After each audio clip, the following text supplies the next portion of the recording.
కర్కశమైన మృత్యు పిడికిలి బిగిసె. విమాన ప్రమాదం రూపులు. కర్కశమైన మృత్యు పిడికిలి గుండె నొక్కిన భావన, నొప్పి, బాధ ఆ వార్తతో. మరణము అనివార్యమని తెలిసిన ఒక మంచి చావు నోచని బ్రతుకలైపోయే. సమవర్తి అంటే అందరికీ ఒకే న్యాయమనే కదా అర్థము. కానీ ఒకేసారి చావు ఇచ్చి ఇలా భాష్యం చెప్పావేమయ్యా. జరిగింది ఒక ప్రమాదం, కాలిపోయింది వందల జీవితాలు. అందమైన క్రూ సిబ్బంది, అందమైన చిరునవ్వులు, భవిష్యత్ గురించి సుందర స్వప్నాలు. కాలిపోయింది కలలు, భవిత కాయములు. ఎలా అల్లల్లాడిపోయే మనసును స్థిమితపరచడం.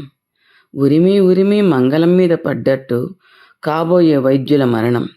ఎన్నో కుటుంబాలకు ఆశానిపాతం. మనసు మూగబోయింది. నిశ్శబ్దంగా గుక్కపట్టి రోదిస్తుంది. వైరాగ్యం, విషాదం ఆవరించే. ఆ ఘటనలో ఒక మృత్యుంజయుడు. దేవా, అల్ప ప్రాణులం కాపాడు దేవా. సాటి మనుషుల సామూహిక దహనమై దగ్ధమైపోయిన వారికి కన్నీటితో, శోకతప్త హృదయంతో 2 కన్నీటి బొట్లు శ్రద్ధాంజలులు. ఈ నవీన జీవిత భారతంలో, ఈ మారణ కురుక్షేత్రంలో, విషాదంలో కాయము కాదు శాశ్వతము అని, ఆత్మ నిత్యము సత్యము అని హరిముఖారవింద సంజనిత మానవాళికి జీవన గీత సందేశమిస్తూ చెక్కు చెదరకుండా మన భగవద్గీత. కృష్ణ శరణం.